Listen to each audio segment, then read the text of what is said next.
안녕하세요. 저는 30대 후반의 의사입니다.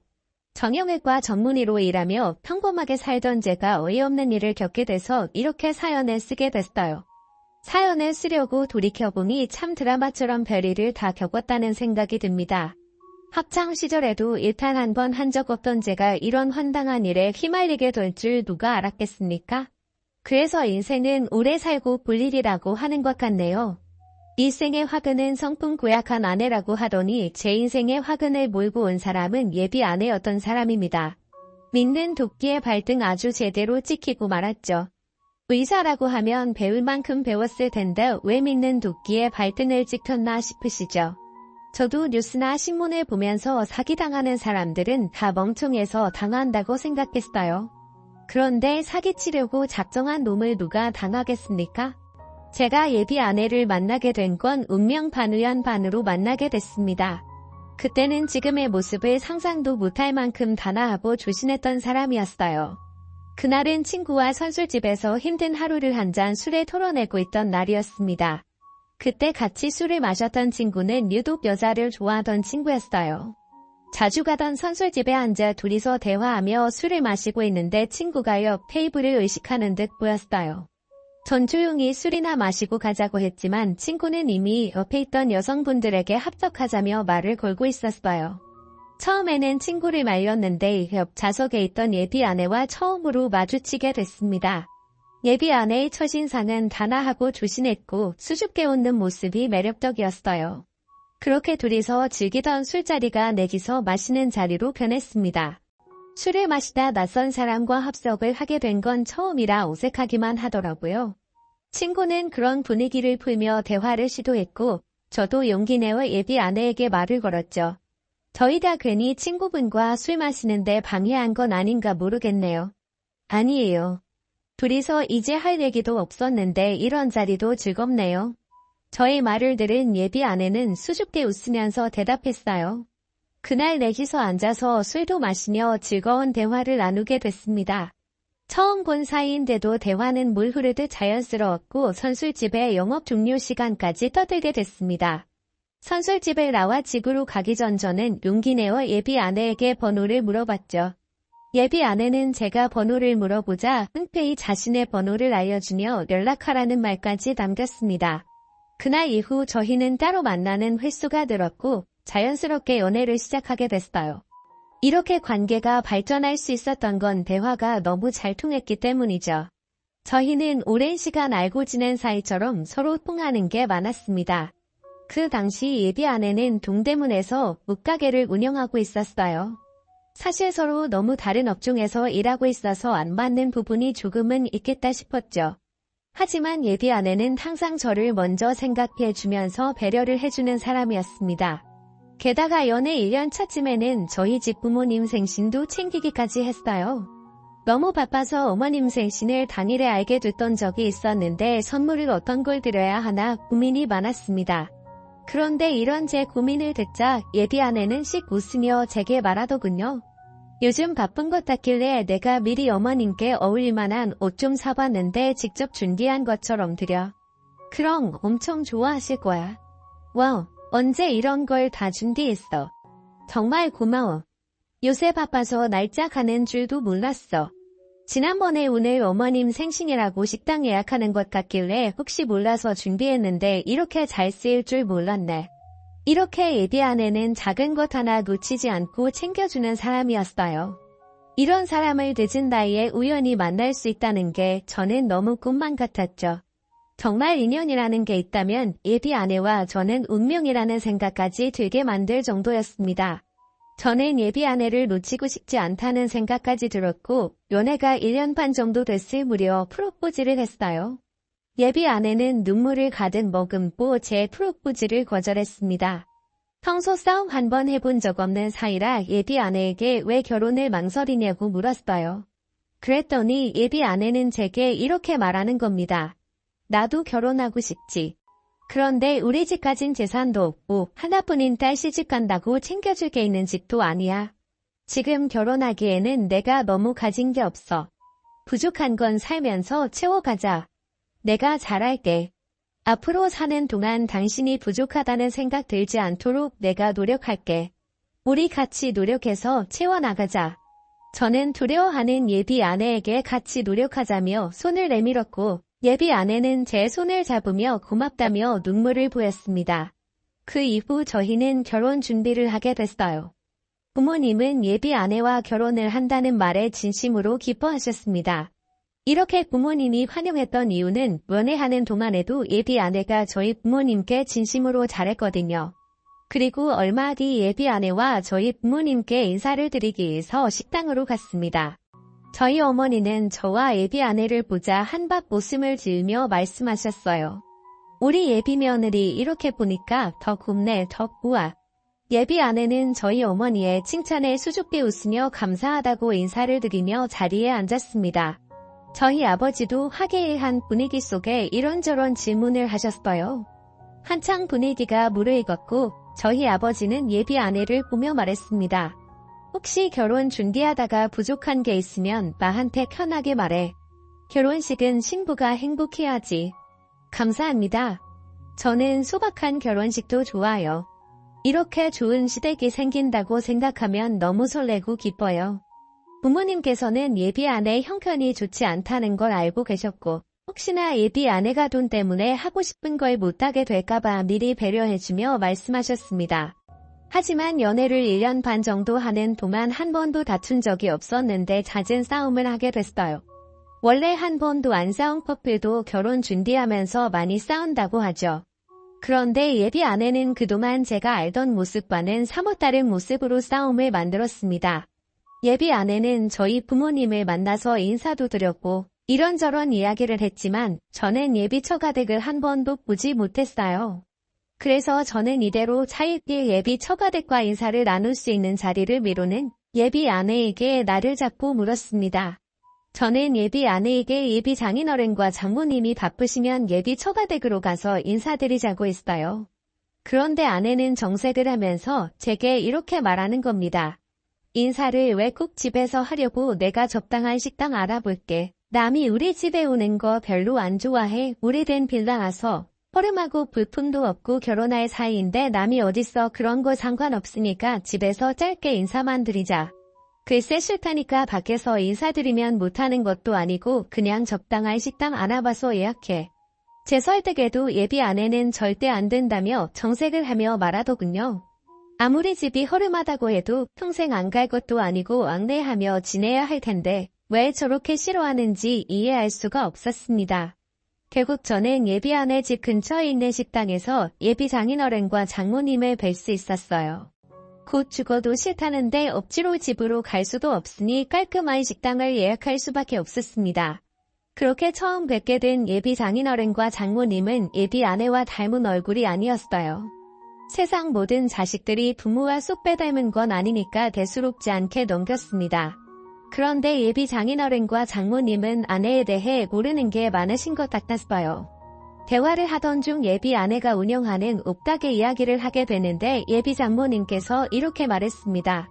우리 딸이 홍대에서 옷가게를 한다고 많이 바쁜 것 같더니 언제 이렇게 의사사위를 데려왔어? 저는 예비 장모님의 말에 의아한 표정을 지었고 예비 아내는 당황한 목소리로 수습했어요. 엄마 나 동대문에서 장사하잖아. 홍대는 예전에 하던 곳인데 헷갈렸구나. 아 그렇지 그랬지. 내가 이렇게 정신이 없다니까. 예비 장모님은 당황한 표정으로 예비 아내와 맞장구를 쳤고 저는 단순히 헷갈릴 수도 있겠지 이렇게 생각했어요. 그런데 정말 이상했던 건 이게 끝이 아니었습니다. 저는 어렵게 뵙게 된 예비 장인어른과 장모님께 상견례 날짜 언제가 편하겠냐며 말을 꺼내는데 두 분 다 어리둥절한 표정으로 저를 바라보기만 하시는 거예요. 그때 예비 아내가 당황한 목소리로 말했습니다. 나중에 천천히 하자. 부모님이 워낙 바쁘셔서 나랑 다음에 얘기해. 사실 상견례 때부터 해야 되는데 예비 아내는 이런저런 핑계로 상견례 날짜를 정확히 잡지 않았습니다. 그래서 결국 저는 예비 장인어른과 장모님을 뵙고도 상견례 날짜를 잡지 못했어요. 하지만 이후에도 상견례 날짜는 잡기 어려웠고 예비 아내는 제게 이렇게 말했습니다. 고향에 할아버지가 아프셔서 우리 부모님 당분간 지방에 가셔야 될 것 같아. 그냥 날짜는 시어머님이랑 아버님 의견에 따르자. 저는 예비 아내의 말에 의아했지만 일이 생겼다니 어쩔 수 없이 저희 부모님들께서 나를 잡아주셨어요. 주변에 먼저 결혼한 친구와 이 상황에 대해 이야기를 해봤는데 주변에서는 날짜 잡는 걸로도 많이 싸우는데 차라리 그게 좋은 거라며 말하더군요. 그래서 저는 차라리 이게 나은 건가 싶었어요. 그래서 그냥 그러려니 하고 넘어갔죠. 하지만 이건 시작에 불과했어요. 심지어 예비 아내는 제가 모르던 사람으로 견해만 가는 것 같았습니다. 처음에 저희가 결혼을 준비할 때 예비 아내는 가진 게 없어서 결혼식도 작게 해야 될 것 같다며 걱정을 하곤 했어요. 저도 처음에는 돈으로 너무 스트레스를 받는 것 같길래 한 번뿐인 결혼식이니까 분수에 맞게 기본적인 건 챙겨가며 하자고 했습니다. 그때부터 예비 아내는 작정이라도 한 사람처럼 결혼 준비를 위해서 이것저것 다 하기 시작했어요. 어느 날 갑자기 병원에서 일하고 있는데 예비 아내는 신이 난 목소리로 이렇게 말했습니다. 아는 언니가 결혼할 때 다니던 피부관리샵 지금 결혼식 한 달 앞둔 사람들은 할인해준대. 나도 신부관리 한번 받아볼까 하는데 500만 원만 보내줘. 갑자기 500만 원을. 우리 예산도 빠듯한데 꼭 해야 하더나? 그런 거 안 받아도 충분히 예뻐. 남들처럼 기본적인 건 하자며 내 주변에 신부관리 안 받고 결혼식 하는 사람 한 명도 없어. 나도 하고 싶어. 저는 예비 아내의 갑작스러운 제안에 당황하고 말았어요. 최대한 둘이 모은 돈으로 해야 하는데 500만 원이나 되는 피부관리를 받겠다며 고집을 부리기 시작하더군요. 예비 아내가 하고 싶다는 건 해주고 싶었지만 피부관리를 꼭 해야 하나 싶었어요. 그래서 저는 예비 아내에게 500만 원짜리는 안 된다며 단호하게 말했습니다. 대신 피부과에서 일하고 있는 동기를 통해서 간단한 관리 정도는 해줄 수 있다며 말했죠. 하지만 예비 아내는 성에 안 차는 듯한 목소리로 한숨을 내쉬었어요. 그리고 제게 화가 잔뜩 난 목소리로 이렇게 말하더군요. 다 해줄 것처럼 그러더니 돈이 그렇게 없어. 됐다 됐어 말을 말자. 결국 화가 잔뜩 난 채로 예비 아내는 전화를 끊어버렸고 저야말로 갑작스러운 상황에 어이가 없었어요. 예비 아내와 가게 문을 닫고 집으로 데려다주며 예비 아내에게 말했죠. 피부관리는 우리가 결혼 준비할 때 예산으로 빼둔 게 없으니까 그냥 동기간은 피부과에서 간단하게 시술만 받아. 내 친구들은 다 한 달 동안 관리받고 결혼식 올렸는데 됐어. 그럼 나 차 한 대만 뽑아줘. 하루 종일 옥다개에서 씨름하다가 버스타고 가는 것도 지치고 힘들단 말이야. 저는 예비 아내가 하는 말이라고는 도무지 믿을 수가 없었어요. 검소하고 착했던 아내가 남들처럼 결혼하겠다고 노골적으로 원하기 시작했습니다. 더 이상 참을 수 없던 저는 예비 아내에게 이렇게 말했죠. 내가 최대한 남들처럼 결혼식 준비하려고 예산에서 빠듯하게 하고 있는데 정말 너무한 거 아니야? 아직 상견례도 못했는데 무슨 차를 해달라는 거야. 순서가 뭐가 중요해. 어차피 같이 살다 보면 차도 살 거 아니야. 미리 좀 사는 게 어때서. 설마 차 살 돈도 없어? 기가 막힐 노릇이었습니다. 결혼식 준비도 다 못했는데 살다 보면 차를 살 거 아니냐며 차를 사달라는 게 말이 된다고 생각하시나요? 저는 예비 아내에게 차는 나중에 생각하자고 말했고 예산으로 정해둔 금액 외에는 절대 안 쓰겠다며 말했습니다. 그런데 예비 아내의 만에는 저것에서 멈추질 않았어요. 일하던 중 아버지께 전화가 왔길래 받아보니 황당한 소리를 저에게 늘어놓으셨어요. 예비 아내는 저희 아버지에게 전화해서 이렇게 말했다고 하더군요. 며느리 사랑은 시아버지가 주신다는데 저 차 좀 사주세요. 어차피 결혼하고 애 키우려면 여자도 차가 꼭 필요하더라고요. 그리고 아는 친구도 결혼할 때 차 정도는 받았다는데 저도 자랑하고 싶어요 아버님. 아버지는 갑작스러운 예비 아내의 요구에 나중에 임신하면 이야기하자며 애들로 말하고는 전화를 끊었다고 하셨어요. 너무 창피하고 죄송스러워서 아버지께 사과를 드렸고 제가 예비 아내와 상의하겠다며 말씀드려야만 했었죠. 그리고 그날 저녁 예비 아내를 만나서 이렇게 말했습니다.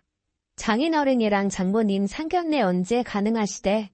날짜를 정해줘야 우리 집도 상의를 해보지. 상견례가 뭐가 그렇게 급하다고. 내가 날짜 잡아서 말해줄게. 상견례가 안 급해. 어른들 모셔서 이야기를 해야지. 그럼 상견례는 안 급한데 차는 급한 거야? 우리 아버지한테 대체 무슨 소리를 한 거야? 내가 안 된다고 했잖아. 예비 아내는 제 말에 놀랐는지 자기는 미리 준비하는 게 좋을 것 같아서 이야기한 거라며 말하더군요. 이게 말이 된다고 생각하시나요? 저는 예비 아내에게 이렇게 말했어요. 앞으로 결혼 준비할 때 예산에 없는 건 아예 생각도 하지 마. 당신도 처음에는 소박하게 한다며? 누가 몰라? 하다 보니까 욕심이 나는 걸 어떡해. 나보고 잘 살게 해주겠다며? 같이 노력하자는 거지 누가 이렇게 뜯어가라고 했어? 나한테 돈 맡겨둔 거 아니잖아.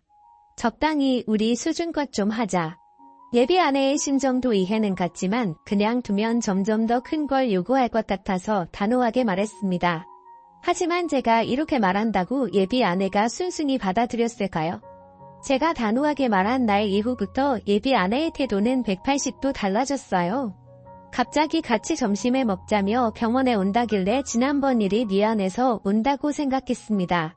그런데 사람이 돈에 미치면 답도 없다고 하죠. 제가 보기에 그 당시 예비 아내는 돈에 환장한 사람 같았어요. 하지만 예비 아내는 제 예상과는 전혀 다른 목적으로 온 것 같더라고요. 진료를 마치고 부랴부랴 나왔는데 예비 아내가 같이 일하는 간호사와 서로를 노려보고 서 있는 게 보였어요. 너무 놀라서 달려갔는데 예비 아내는 간호사를 향해서 이런 소리를 하더군요. 내가 이 병원 정형외과 전문의 아내 될 사람인데 소파에 다리를 걸치고 있든 말든 무슨 상관이에요? 환자분들 왔다 갔다 하는 곳에서 그러시면 안 된다고요. 무슨 상황인가 싶어서 물어보니 상황은 이랬습니다. 예비 아내는 진료 대기실에서 신발을 신은 채로 소파에 다리를 쭉 펴고 앉아 있었고 그걸 본 간호사가 말렸더니 화를 내고 있던 거였어요. 저는 간호사에게 대신 사과를 하고 예비 아내를 끌고 밖으로 나와버렸죠. 지금처럼 말 같지도 않은 상황이 도무지 이해할 수가 없었어요. 평소에 같이 식당을 가도 조모번에게도 한없이 친절했던 사람이라 눈으로 보고도 정말 믿을 수가 없었죠. 게다가 제가 일하는 직장에서 난동을 부렸다는 게 더 화가 났어요. 그래서 예비 아내에게 단호하게 말했습니다. 내가 일하는 병원에서 대체 못하는 짓이야? 전현이 나한테 이래라 저래라 하잖아. 왜 알지도 못하면서 나한테 화를 내는데? 배도 아니고 누가 소파에 다리를 올려놓고 앉아있어? 병원이 무슨 당신 안방이야? 지금 나 당신보다 직업도 안 좋고 집구석에 돈도 없다고 무시하는 거지? 안 그러고서야 이 상황에 간호사 편을 들 수 있어? 제가 단호하게 말했는데도 예비 아내는 저보다 더 어이없는 얼굴로 말하더군요. 예비 아내는 끝까지 자기가 뭘 잘못했냐며 막을 썼고 저는 2번 다시 병원 근처도 오지 말라며 으름장을 놨습니다. 결혼 준비하면서 이런 일로 싸우는 신혼부부가 또 있을까요? 보통은 상견례를 하고서 날짜 잡는 일이나 결혼식에 관련된 일로 싸우는 걸로 알고 있는데 저는 예비 아내와 항상 결혼과는 다른 문제로 싸우고 있었습니다. 이때만 해도 이 정도는 맞춰가는 건가 싶었어요. 그러던 어느 날이었습니다. 예비 아내가 저의 어머니와 둘이서 저녁을 먹기로 했다며 신이 나 있는 거예요. 그동안 예비 아내의 행동이 내심 불안했지만 평소에도 저의 어머니는 예비 아내와 친하게 지냈던 사이라 그러려니 했습니다. 하지만 불길한 예감은 현실로 나타났어요. 일을 마치고 집으로 갔는데 저의 어머니가 아버지와 큰 소리로 싸우는 것 같았습니다. 그래서 안방으로 가보니까 어머니와 아버지가 문 얘기를 하며 싸우는 것 같더라고요. 저는 자라면서 어머니와 아버지가 싸우는 모습을 단 한 번도 본 적이 없는데 그날따라 두 분이 문으로 싸우는 게 이상했어요.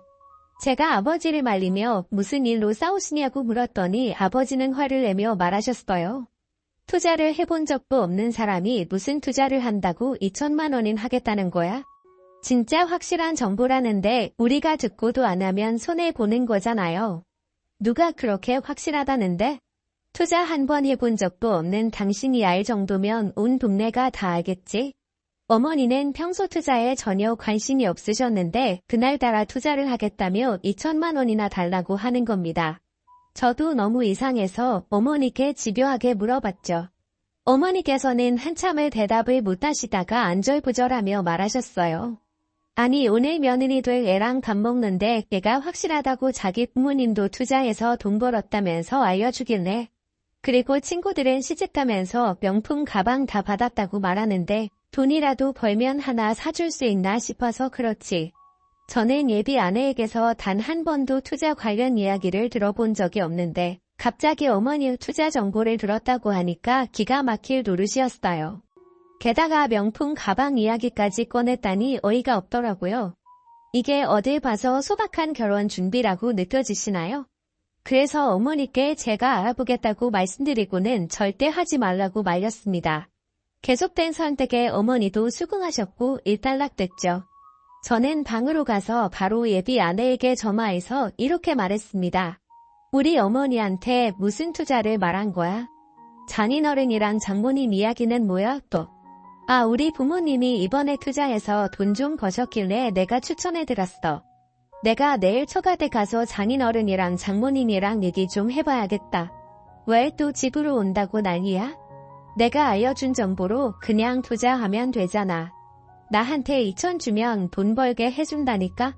그동안 예비 아내와 결혼 준비를 하면서 이상한 점이 한둘이 아니었지만 제일 이상했던 건 절대 예비 처가댁을 안 보여준다는 거였어요.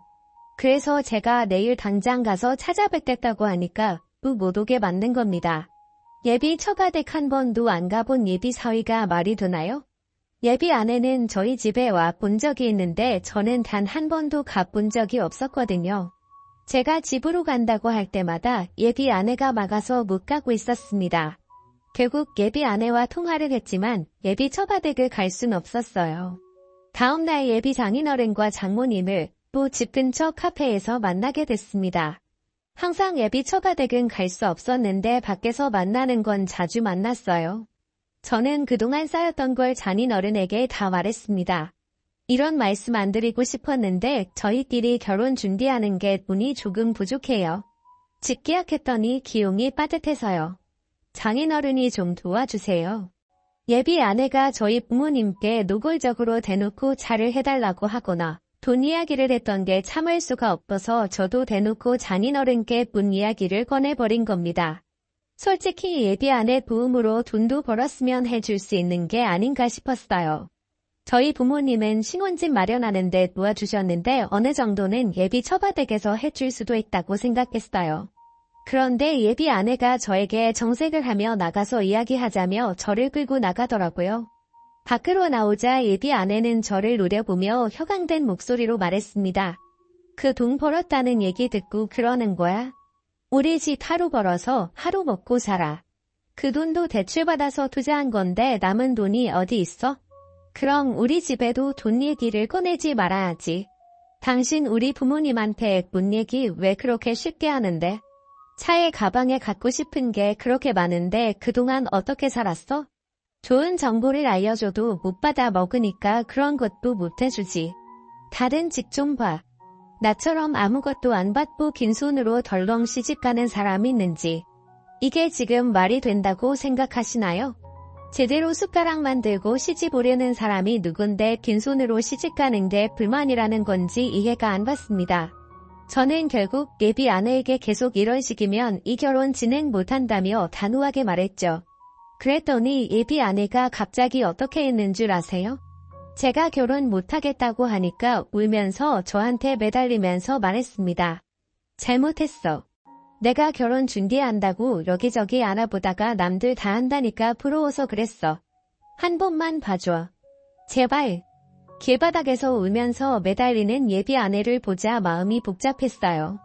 하지만 다시는 안 그러겠다며 우는 예비 아내를 보니 결혼 준비하다 보면 모든 부부가 이렇게까지 싸우는 건가 의문도 들었습니다. 결국 예비 아내와 저는 정해둔 예산 외에는 아무것도 안 하기로 합의를 했어요. 저는 예비 아내와 다시 카페로 들어가서 예비 장인어른과 장모님께 저희들끼리 모은 돈으로 하겠다며 말씀드리고 일단락됐습니다. 그런데 대뜸 장모님이 제게 이런 말을 하시는 거예요. 그 투자는 안 하려고? 진짜 확실한 건데. 투자 제대로 해본 적도 없고 우선 결혼식만 끝나면 제가 알아보고 할게요. 자꾸만 투자처 이야기를 하는데 별로 하고 싶지도 않았고 관심도 없어서 나중에 하겠다며 둘러댔습니다. 이날 이후로 저는 예비 아내와 싸울 일이 없을 줄 알았어요. 그러다 결혼식이 안 끝났는데 싸움이 끝날 수가 있었겠나요? 결혼식 날짜가 다가오는데 신혼여행으로 예약했던 게 문제없이 출발 가능한 번다 확인자 전화를 하게 됐습니다. 그런데 잘 예약됐을 거라고 생각했던 기대와 달리 예약된 여행 내역이 없다는 답변을 듣게 됐어요. 저는 너무 놀라서 몇 번이나 확인해 달라고 했지만 결과는 예약된 내역이 없다는 거였어요. 예전에 예비 아내가 예약하겠다면서 300만 원을 받아갔었는데 어떻게 된 건지 예비 아내를 바로 찾아갔습니다. 더 이상 돈으로 싸우고 싶지 않았는데 예비 아내에게 확인해야만 했으니까요. 화가 잔뜩 난 저를 보더니 예비 아내는 신혼여행 이야기를 꺼내자 당황한 목소리로 말하더군요. 그게 우리 아빠가 운전하다 접촉사고를 했는데 수리비를 물어줄 돈이 없어서 금방 준다고 해서 빌려줬는데 아빠도 요즘 일이 안 풀려서 돈이 없는데 어떡해. 그럼 나랑 상의를 했어야지. 우리 아직 결혼 전이어도 부부잖아. 어떻게 나랑 상의 한마디도 없이 내가 확인하다가 알게 만들어? 미안해. 당신이 돈 얘기하면 민감하게 반응하니까 입이 안 떨어졌어. 예비 아내는 미안하다며 사과를 하는데 정말 속이 터져버리는 줄 알았습니다. 부부는 경제 공동체 아닌가요? 어떻게 돈 문제를 이렇게 마음대로 할 수 있나 이해를 할 수 없었어요. 저는 예비 아내에게 이렇게 말했습니다. 신혼여행이 문제가 아니고 당신이 날 속였다는 게 화가 나는 거야. 그래서 미안하다고. 근데 당신도 아파트 명에 당신 앞으로만 했잖아. 이게 무슨 황당한 소린가 싶었어요. 아파트를 제가 모아둔 돈에 저희 집에서 보태준 돈으로 얻었는데 당연히 제 명의가 맞는 거 아닌가요? 예비 아내는 갑자기 아파트 명의를 들먹이며 저에게 다짜고짜 화를 내는 겁니다. 이 답답한 상황에 저도 말도 안 되는 소리 하지 말라며 화를 냈어요. 그리고 예비 아내에게 이렇게 말했습니다. 신혼여행 가고 싶으면 장인어른이 돈 갚는 날 가. 당신이 이렇게 만든 일이니까 당신이 수습하기 전에는 절대 신혼여행 없어. 그리고 공동명예 하고 싶으면 당신도 돈 마련해와. 그냥 돈이 없다고 해. 난 분명히 결혼 전에 돈 없다고 했어. 당신이 알아서 하겠다며? 저는 예비 아내에게 으름장을 놓으며 말했고 예비 아내는 비쁘면서 말하더군요. 더 이상 예비 아내와 대화가 통하지 않아서 저는 자리를 피해버렸습니다.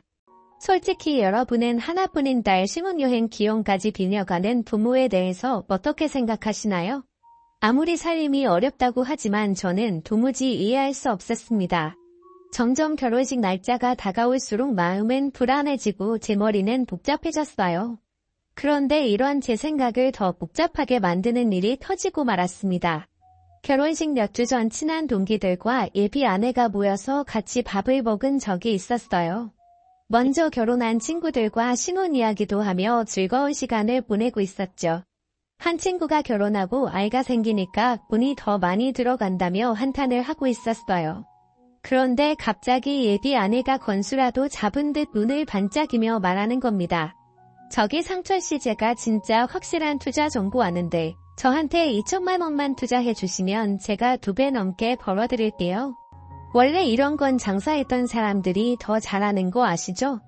갑작스러운 예비 아내의 말에 분위기가 싸해졌고 다들 서로 눈치만 보고 있었어요. 그 자리에서 눈치 없이 떠들고 있는 건 아내뿐이었어요. 저는 예비 아내에게 그만하라며 말렸지만 예비 아내는 제가 말려도 소용없다는 듯 더 신이 나서 떠들더군요. 이거 진짜 확실해서 제가 절친 분들한테만 말씀드리는 건데 애 클수록 더 돈 많이 들어갈 텐데 저 한번 믿어보세요. 결국 예비 아내를 끌고 나왔고 저는 예비 아내에게 화를 내며 말했습니다. 내 친구들한테 무슨 소리야? 왜 자꾸 그놈의 투자 얘기를 하는데? 진짜 확실한 거니까 그렇지. 다들 바보 아니야? 2배로 해준다는데 왜 투자를 안 해? 누가 당신을 믿고 투자를 해? 돈 300이 없어서 신혼여행도 못 가면서. 지금 그 얘기가 왜 나와? 그리고 따지고 보면 당신도 돈 없잖아. 그러니까 나 차도 못 사주고 가방도 못 해주고 남들은 피부 관리도 갖고 간다는데. 당신이야말로 그런 거 받을 능력도 안 되는 사람인데 뭘 바라는 건데? 권수 잡은 사람처럼 눈에 쌍심 지켜고 달려들지 말고 제발 좀 가만히 있어. 예비 아내에게 제발 가만히 있으라며 화를 내고 다시 들어왔어요. 그런데 예비 아내가 화장실 간 사이 친구 하나가 저에게 이렇게 말하는 겁니다. 내 와이프, 내가 일하는 병원 직원들한테도 투자 이야기 한다더라.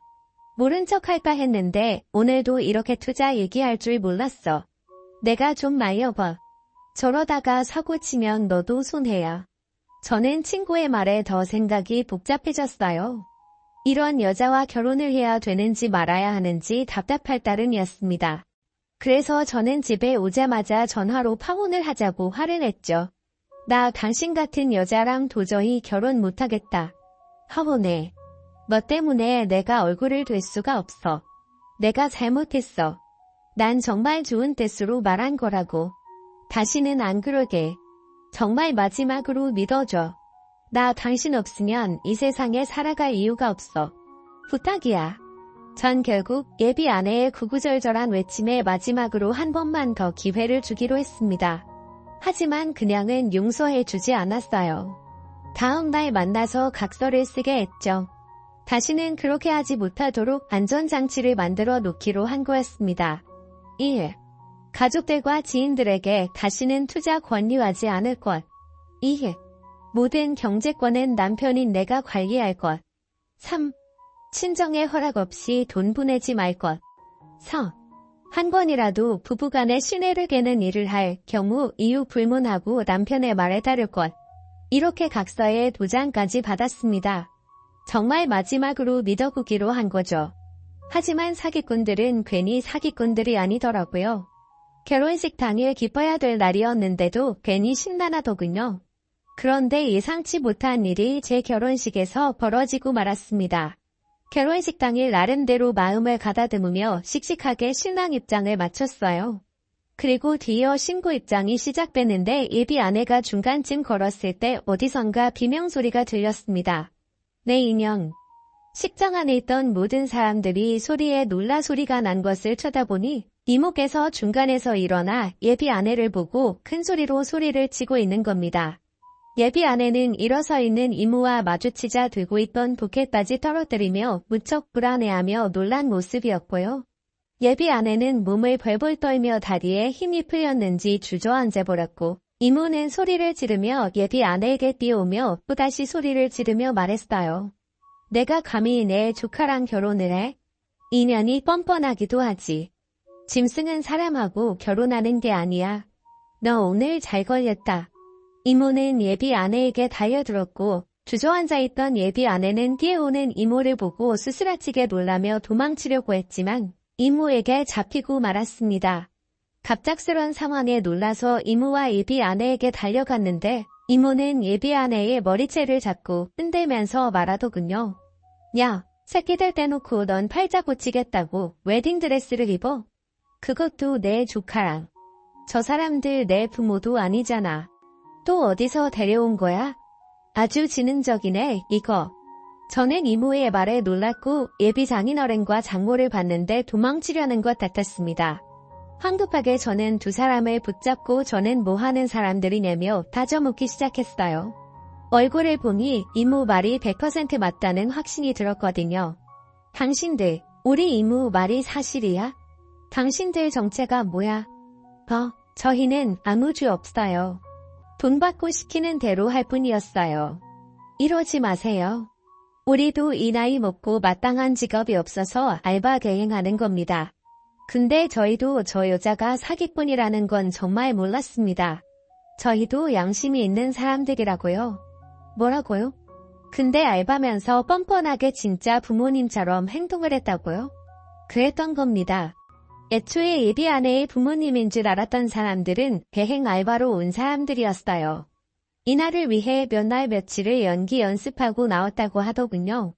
게다가 이모가 예비 아내에게 저렇게 화냈던 이유는 이모에게는 가족만큼 친한 30년직의 친구가 있었는데 그 친구의 아들과 이혼했던 사람이 바로 예비 아내였기 때문이었어요. 그런데 왜 이혼한 여자에게 저렇게 화를 내냐고요? 다 이유가 있었습니다. 합의 이혼이었다면 이모가 저렇게 화를 내셨겠어요? 바로 기가 막힌 속사정이 따로 있었죠. 예비 아내는 이모 친구 아들과 결혼해서 자식을 2명이나 낳고 살다가 7억이나 뜯어먹고 도망을 쳤던 거예요. 바로 투자 사기를 하고 더 이상 뜯어먹을 게 없게 되자 도망쳤던 겁니다. 아이들마저 쓰레기처럼 버린 채로 말이죠. 이미 그 집안은 예비 아내로 인해 풍비박산이 난 상태라고 하더군요. 그 집안 시부모 남편 일가 친척들 분을 사기친 예비 아내로 인해 예비 아내 전 남편은 극단적인 선택까지 하고 말았다고 했습니다. 다행히 목숨을 건지긴 했지만 그 후유증으로 인해 거의 폐인이나 다름없는 생활을 하고 있다고 했고요. 정말 그 이야기를 듣는데 기가 막힐 일이었어요. 더 이상 제 눈에는 아내로 보이지 않았고 더러운 쓰레기로 보일 뿐이었어요. 전 울분을 통하며 예비 아내에게 가서 말했어요. 너 뭐 하는 년이야? 너 대체... 그래서 그렇게 투자하라고 내 주변 사람들을 쑤시고 다녔던 거야? 여보, 잘못했어. 이거 다 오해야. 내가 다 설명할게. 제발. 예비 아내가 저에게 여보라고 하자 이모는 더 화난 목소리로 사기꾼 연애등을 때리며 말했습니다. 자식들 버리고 돈 좀 뜯어먹었으니까 멀쩡한 의사 만나서 팔자 좀 고치고 싶었어? 내가 그러고도 인간이야? 이 똥물에 튀겨 죽여도 아까우려나? 그 돈 다 어디다 썼어? 다 뱉어내. 아줌마, 이거 좀 놓고 말해요. 이거 폭행이에요. 폭행. 그래, 폭행. 같이 경찰서 가서 어디 잘못 제대로 가려보자. 결국 예비 아내는 신고를 받고 출동한 경찰한테 붙들려서 경찰서로 연행되고 말았어요. 저는 어안이 벙벙했고 그동안 의심스럽던 게 다 사기였구나 생각이 드니까 소름이 돋았습니다. 결혼식장에 있던 저는 경찰서로 끌려간 그 여자에게 이렇게 말했어요. 그래서 내가 처갈 때 좀 가자고 하면 그렇게 정색을 했구나. 아예 내 부모가 아니었으니까 집도 있을 리가 없었겠지. 내가 정말 속이려고 했던 게 아니라 나 정말 당신 사랑했어. 말 같지도 않은 소리 하지 마. 그렇게 돈 타령을 하더니 아주 돈에 미쳐 살아라. 그제야 그동안 왜 그렇게 투자 이야기를 하면서 어머니와 친구들 그리고 저희 겸원 직원들에게까지 집착하듯이 말을 했는지 이해가 가더라고요. 저는 사기꾼에게 평생 그렇게 살라는 말을 하고 나와버렸습니다. 살면서 경찰서를 이런 식으로 오게 될 줄은 정말 몰랐어요. 게다가 현모양처감이라고 생각했던 여자가 사기꾼이었을 거라고 누가 상상이나 했겠습니까? 갖다 잘못하면 정신나간 사기꾼이 깔아둔 판에서 아무것도 못하고 발목 붙잡힐 뻔했던 겁니다. 정말 하늘이 도왔다는 생각까지 들더라고요. 제 결혼식이 이렇게 될 거라고 상상이나 했겠습니까? 소식을 들은 예비 아내의 전남편과 그 가족들은 미친 사기꾼을 사기죄로 고소했어요. 나쁜 년, 너 잘 만났다. 우리가 너한테 그렇게 잘해줬건만 자식 새끼들도 버리고 야반도주를 해. 내가 그러고도 사람이야. 너 하나 때문에 우리 가족 풍비박산 났어. 어떻게 책임질 건데? 아이, 돈 갚으면 되잖아요. 당신들이 이자 많이 준다고 하니까 투자했으면서 이제 와서 왜 난리예요? 별꼴이야 정말. 뭐야? 너 같은 년은 도저히 안 되겠다. 그래도 우리 손주들 애미라서 진심으로 반성하고 뉘우치면 용서해줄 생각도 있었는데 넌 아무리 봐도 이 사회에서 아예 매장을 시켜야겠어. 사람하고 짐승하고 무슨 차이가 있는 줄 아니? 짐승은 먹을 것만 주면 무슨 짓이든 하지만 사람에게는 양심이라는 것이 있어서 자신이 잘못하면 뉘우칠 줄 아는 게 사람이야. 이 말은 넌 짐승보다 못한 년이란 말이야. 두고 봐. 내 죄 끝까지 내가 물고 늘어질 테니까. 이모의 친구분, 그러니까 예비 아내 전시모는 그날 이후 모든 증거들을 모아 고소를 진행했고 결국 사기죄가 인정돼 교도소에 들어가게 됐습니다. 본인이 정말 감옥에 들어간다는 사실을 알고 나서야 뒤늦은 후회와 잘못을 빌기 시작하더군요. 하지만 그때는 이미 늦은 때였습니다. 아무도 예비 아내를 위로해준 사람이 없었고 모든 사람이 차가운 시선을 보낼 뿐이었어요. 결국 파혼을 하게 된 저는 속이 다 후련했습니다. 이런 여자와 100년 가약을 맺을 뻔했으니 지금도 아찔하기만 합니다. 정말 옛날 조상님들이 하시는 말처럼 사람은 죄를 짓고 살면 발 뻗고 못 잔다는 말이 틀린 말이 하나도 없더라고요. 지금 전 예비 아내는 교도소 안에서 반성하며 살고 있을까요? 제게 조금이라도 미안한 마음을 갖고 있을까요? 아니면 빨리 출소해서 또 다른 남자에게 접근해서 사기칠 계획을 하고 있을까요? 정말 알 수 없는 노릇입니다. 하마터면 인생이 나락으로 떨어질 뻔했던 제 사연은 여기까지입니다. 정말 저의 임무만 아니었다면 제 인생이 어떻게 됐을지 아찔하기만 하네요. 제 인생을 구제해준 임무야말로 제 기인이 아닌가 싶습니다. 그래서 앞으로 어렵고 힘들 때 한 번은 도와드릴 생각이에요. 이모에게도 언제든 힘들면 말해달라고 말씀을 드렸고요. 부디 제 이야기를 다 들으셨다면 물다리도 두드려보고 건넌다는 심정으로 모든 걸 알아보고 준비하시길 바랍니다. 평생을 함께할 동반자고 서로에게 떳떳해야 나중에 자식에게도 당당하지 않을까요? 부디 모든 신혼 부부들이 행복하시길 바랍니다. 지금까지 제 사연 들어주셔서 감사합니다. 건강하고 하루하루 여러분들의 가정에 축복만 가득하시길 바랍니다.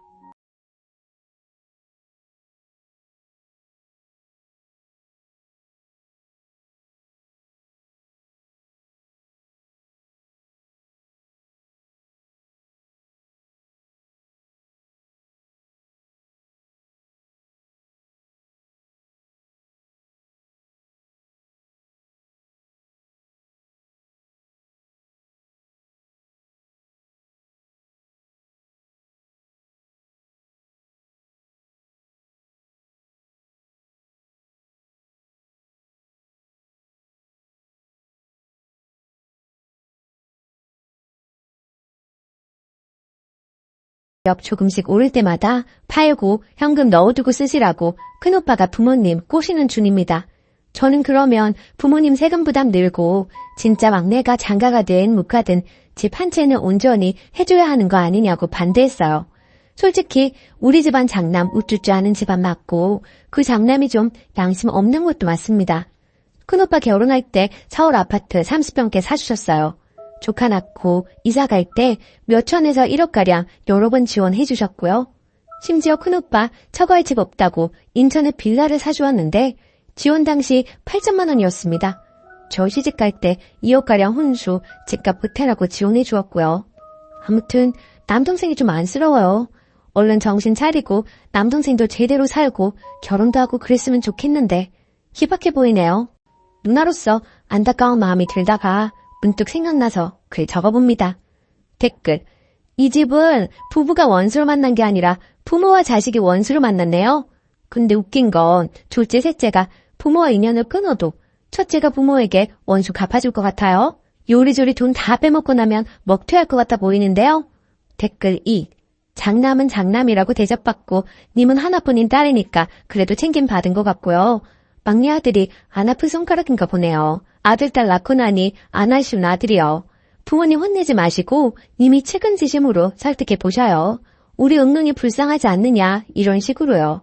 오히려 그런 게 부모님께 먹힐 수도 있어요. 님도 오빠한테 재산 뜯긴 부모님 떠맡지 않게 조심하시고요. 두 번째 사연.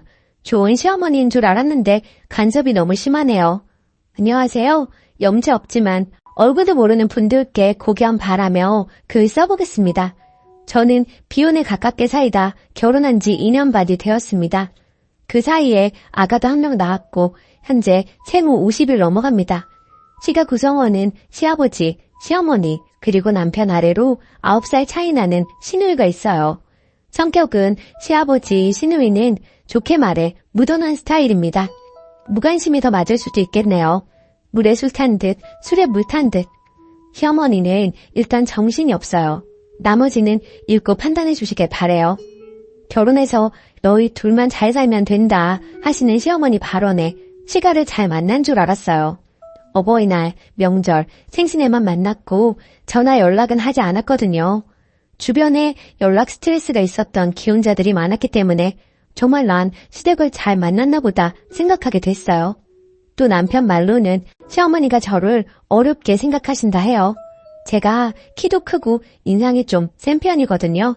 신혼 때 제가 출근해서 집에 없는 사이 시어머니께서 몇 번을 집 청소해놓고 가시길래 정말 깜짝 놀랐어요. 결국 남편 잡고 불만을 토로했죠. 회사 남자 직원들한테 고민 토로했더니 저를 놀리더라고요. 남자 직원들조차 이해 못하는 그런 상황이었던 거죠.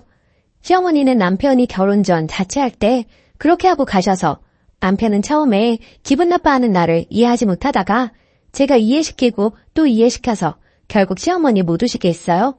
나중에 친가친척 결혼식 때 만났는데 식사하다가 다른 친척에게 본인 울었다고 말씀하시더라고요. 그 이후로 조용히 살았어요. 그런데 문제가 또 발생했습니다. 제가 출산하면서 아기 낳으러 집 비운 동안 남편이 시아버지께 욕실의 세면대 고장난 부분을 고쳐달라고 부탁했고 저도 세면대만 고쳐 놓았을 거라 생각했어요. 시어머니가 시아버지께서 우리 집 간다 하니 따라오셨나 보더라고요.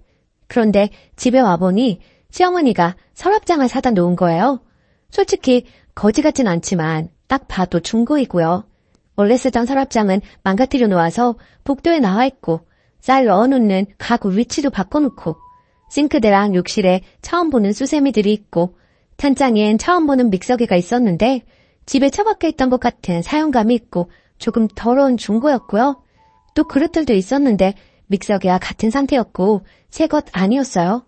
바디워시를 다른 두 제품을 한 통에 섞거나 용기 겉면에 매직으로 바디워시라고 써놓았더라고요. 저는 제가 없는 동안 집 인테리어가 바뀔 정도의 변화는 예상도 못했고 남이 쓰던 것 같은 상태의 물건들을 쓰고 싶지도 않았어요. 남편이랑 결국 또 싸웠어요. 위에 언급한 것들 볼 때마다 우라통이 터지고 안 그래도 출산은 모든 것이 처음이라 어렵고 신생아라 저는 좀비 상태로 지낸다고 힘든데 그것들이 보일 때마다 울분이 올라오더군요. 어찌저찌 그냥 버티면서 지내다가 아기는 한번 보여드려야겠다 싶어 어느 날은 초대를 했어요. 집에 들어오자마자 18리터 정수기 통을 주시며 여기다 쌀을 넣어둬라 그래야 벌레 안 생긴다 하시고 샤워 수건을 주면서 이거 긴 거다 목욕할 때 이걸로 씻어라 멸치 액젓을 주면서 이거 김치찌개에 넣으면 맛있다 등등 정신없이 속사포처럼 쏟아내시더라고요. 정말 표정 관리하느라 힘들었어요. 아기를 한 분씩 안겨드리고 잠깐의 대화를 나눴어요. 아기가 잠이 들고 방에 누이고 배달한 음식이 도착했고 먹으려는 찰나 아기가 깨서 울어서 제가 아기를 재우러 방에 들어갔어요. 아기가 낯선 사람들이 와서인지 잘 못 자더라고요. 거실에서 시끄럽게 하기도 했어요. 방 안에 들어가 있으니 시어머니가 찬장도 열고 그릇이 어쨌니 냉장고도 열고 남편한테 본인이 한 된장찌개 먹었니 하면서 살림을 다 건드리더라고요. 정말 나가서 싸울 뻔했어요. 여하튼 참고 시가 식구들은 가고 남편이랑 또 싸우게 됐지요. 남편이 시어머니께 못 오게 한다고 전화 건다 하더라고요. 통화로 남편이랑 시어머니랑 엄청나게 싸웠어요. 내 앞에서는 좋은 사람인 척 하던 분이 걔가 그래?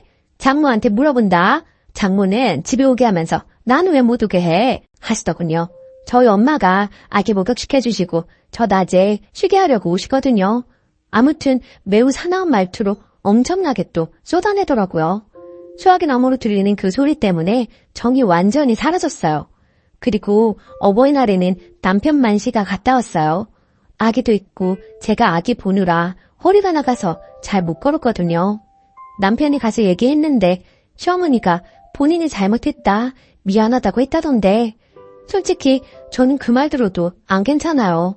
남편이랑 시어머니 통화 사건 이후로 시어머니 생각만 하면 숨이 가빠지고 이게 공황장애인가 싶게 되어버렸어요.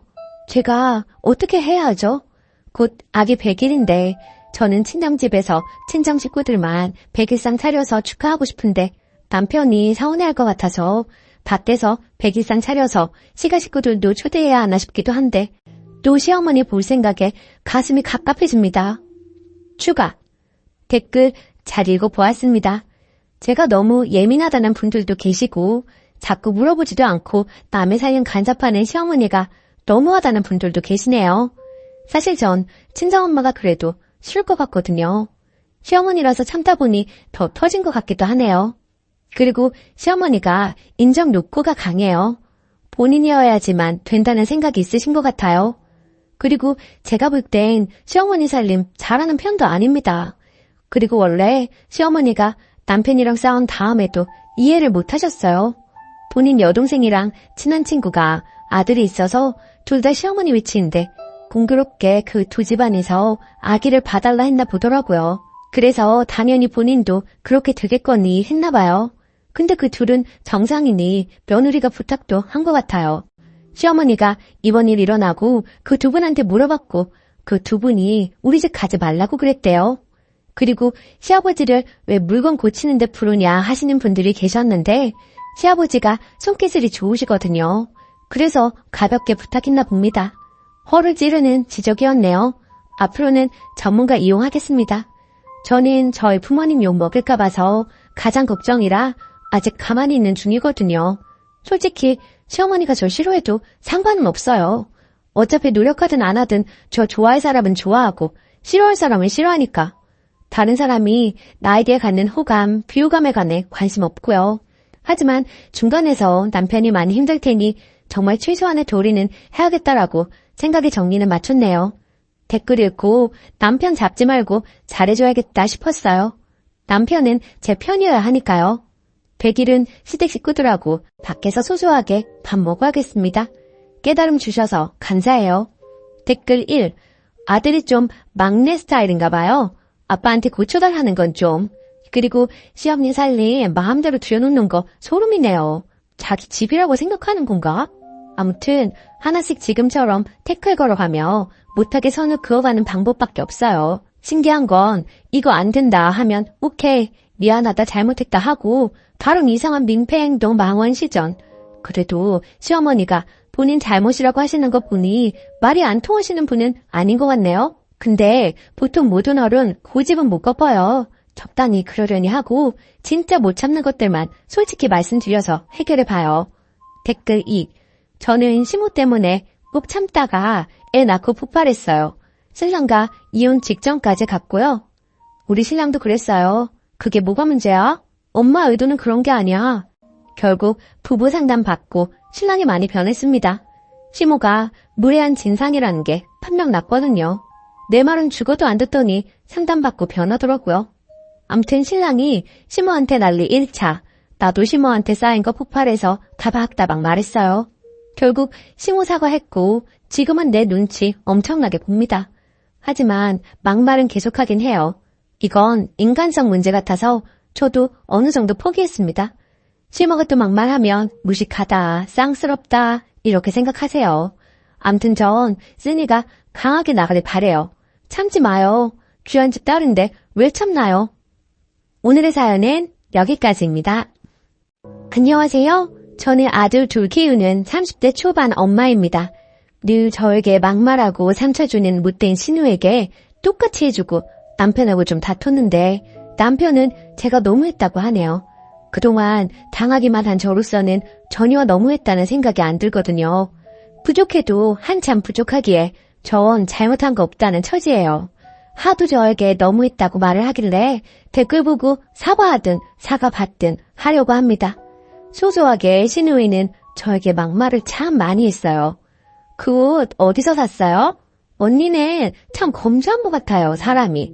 브랜드보다는 보세 옷을 많이 입잖아요. 하면서 돌려가기는 기본이고 살 좀 빼라는 둥, 좀 꾸미고 다니라는 둥, 뒤에는 꼭 농담이라는 말을 붙여가면서 사람을 더 기분 나쁘게 했어요. 그런 일들이 비일비재했고 사건의 주축이 된 일은 제가 아기를 낳고 난 뒤였어요. 첫 아들이 태어났을 때 속눈썹이 너무 길더라고요. 유난히 긴 속눈썹에 참 신기하고 귀엽다고 생각했죠. 우리 부부를 닮아 쌍꺼풀이 없지만 속눈썹이 길다 보니 눈이 너무 예쁘다는 말을 참 많이 들었습니다. 그런데 속눈썹 가지고도 신우한테 독설을 들을 줄은 몰랐어요. 그때 20대 초반 미혼이었던 신우가 하는 말이 언니, 양수가 더러우면 눈썹이 길다고 하던데 좀 관리하지 그랬어요. 얼마나 깔깔 웃으며 이야기하는지 콱 지워받고 싶었지만 철없는 신우라 예? 그게 무슨 말도 안 되는 소리예요. 어디서 이상한 소리만 듣고 다니나 봐요. 하고 무시했습니다. 그리고 몇 년 후 둘째 아들도 속눈썹이 길었어요. 주위 사람들이 아들들이 눈이 너무 예뻐서 부럽다, 좋겠다 해주시는데 예쁘게 봐주시니 얼마나 감사한지. 두 아들 다 저희를 빼다박은 모습이 왠지 뭉클하고 기분 좋았죠. 그런데 이 격떨어지는 20대 중반이 된 신우가 또 입을 놀리더라고요. 언니, 관리 좀 하라니까요. 양수가 더러우니 속눈썹이 저렇게 길잖아요. 하더라고요. 그래서 대답했죠. 그러게요. 근데 나 어머님께서 해주시는 반찬이랑 아버님이 사주신 과일로 대부분 먹었는데 뭐가 그렇게 더러웠을까요? 라고요. 그랬더니 아유, 농담이지. 뭘 그렇게 대답해요. 엄마 아빠 들으면 서운하시게 하더라고요. 제가 입도 또 심하고 몸이 안 좋아서 시부모님이 자주 오셔서 먹을거리 챙겨주셨어요. 임신 전에도 첫째 손주 보러 자주 오시는 어머님이 항상 반찬이나 반찬 재료를 갖고 오셨고요. 한 번씩 시댁 모임 가면 시부모님이나 남편은 가만히 있는데 신우 이것이 저를 한 번씩 뒤틀어요. 저보고 이것저것 시키고 일 부리려고 하는데 그렇다고 당하고만 있는 저는 아니거든요. 한 번은 저보고 엄마가 요리 다 하고 힘들었으니 언니가 설거지하게 엄마는 가만히 있으라고 하길래 네, 어머님이 맛있는 거 해주셨는데 당연히 설거지 해야죠. 근데 아가씨도 아무것도 안 했죠? 같이 해요. 제가 해물 테니까 거품 내주세요. 어머님 음식 맛있게 얻어먹었는데 아가씨도 일해야죠. 하면서 같이 일하게끔 했어요. 저 일부러 골탕 먹이려는 거 뻔히 알고 있었고 제 실수에 어쩔 수 없이 설거지하면서 입 툭 튀어나와 있더라고요. 어쨌든 다시 본론으로 돌아와서 그 뒤 신우가 시집가고 허니문 베이비로 아들 출산했어요. 그리고 며칠 전에 시조카 100일이라 신우 집 다녀왔습니다. 시조카 직접 본 건 처음이었는데 속눈썹이 길더라고요. 어라? 이때다 싶어서 말했습니다. 물론 100일 잔치 끝나고 사진도 다 찍고요. 아가씨, 김신 때 아무거나 막 먹더니 아기 피부가 안 좋네. 그러길래 커피랑 과자랑 많이 먹지 말라고 했잖아요. 100일 전에 피부가 이런 건 또 처음 본다. 그리고 아가씨 양수도 많이 더러웠나 봐요. 어째 속눈썹이 우리 애들보다 더 기네요. 난 또 아가씨는 관리 잘할 줄 알았는데 헛똑똑이네.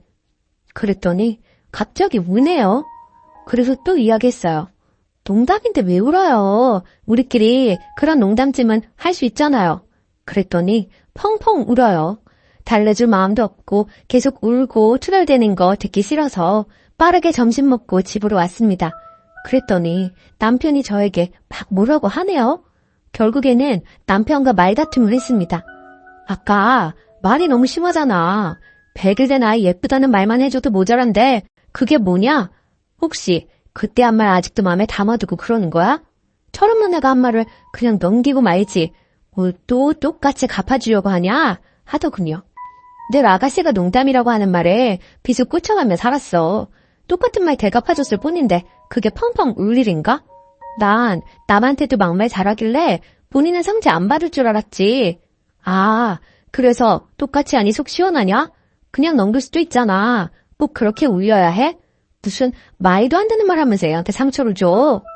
양수 더러우면 속눈썹 길다는 거 네 동생한테 배운 거야.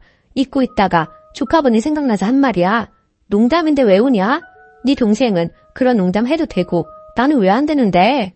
그랬더니 그 뒤로는 할 말이 없는지 한숨만 푹푹 쉬고 결국 지금은 냉전입니다.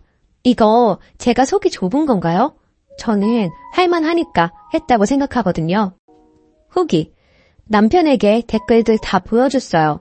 처음에는 댓글들이 칼날이 되어 자기 마음에 박히는지 더 화를 내더니 하루 지나서는 자기가 대신 사과한다고 미안하다네요. 자기는 자기 동생이라 워낙 툭툭 내뱉는 말에 익숙해져서 상처라고 생각을 못했는데 대신 사과한다면서요.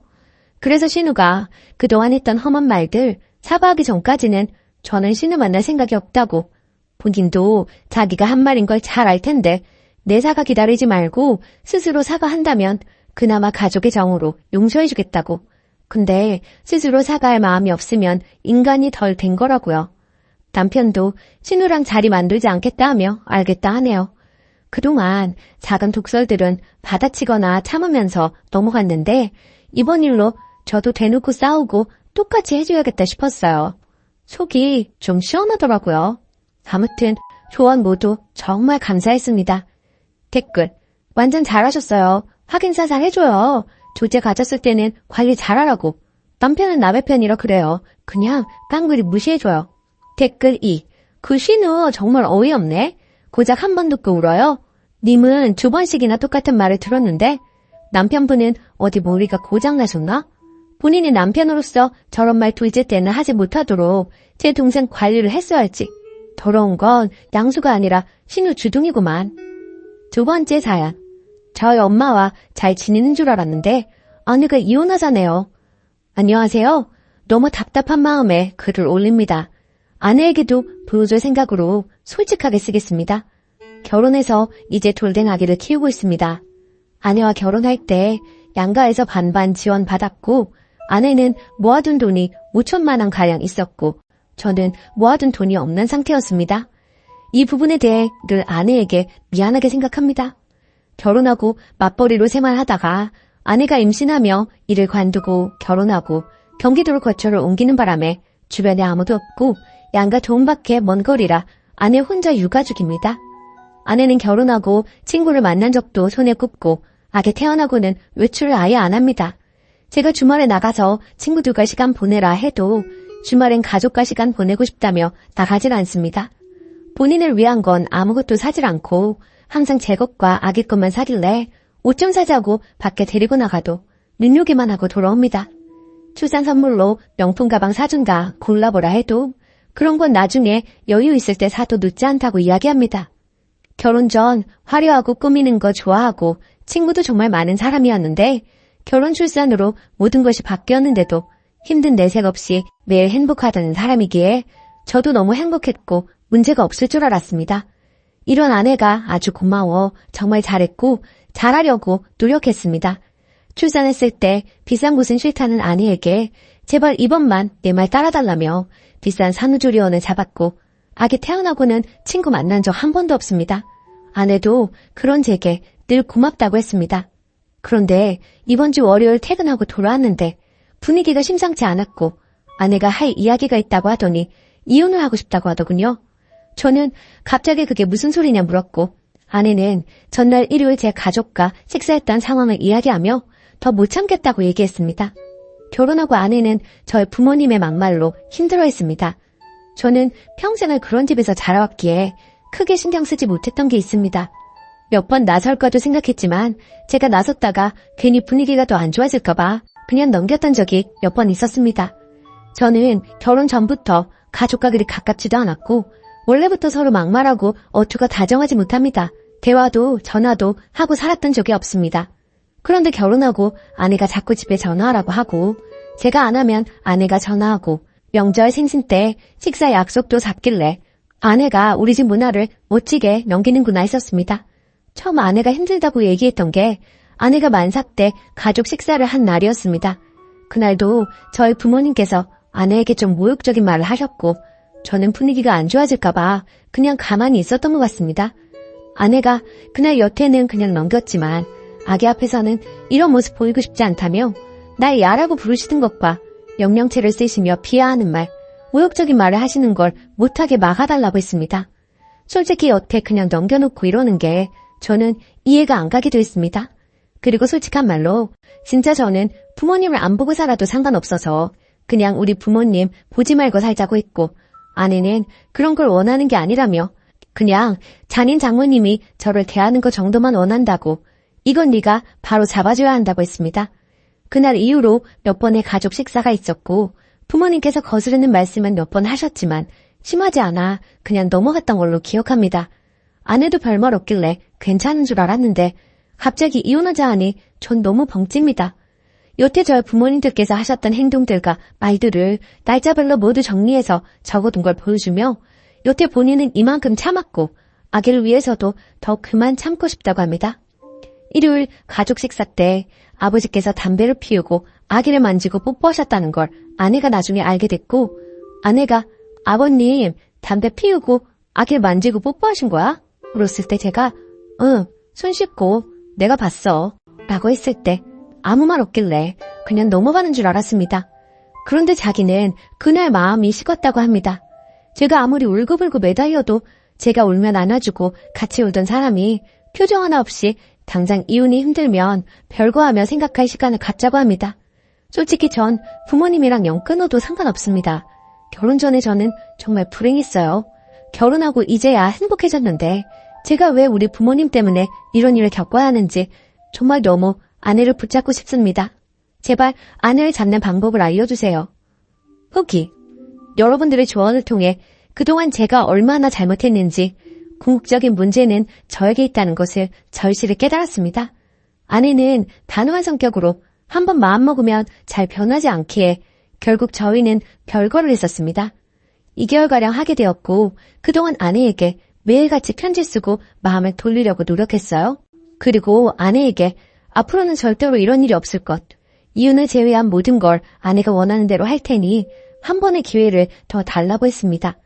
그래서 결국엔 다시 합치게 되었고 시댁과 만남 횟수와 시간을 줄여서 최소한 교류를 하기로 했고 혹시나 또 부모님이 잘못된 언행을 하시면 적극적으로 제가 해결하기로 했습니다. 정말 이혼을 했으면 어쩔 뻔했나 너무 아찔하고 무서웠네요. 한 번의 기회를 더 얻었으니 이제부터는 더 아내의 말에 귀 기울이겠습니다.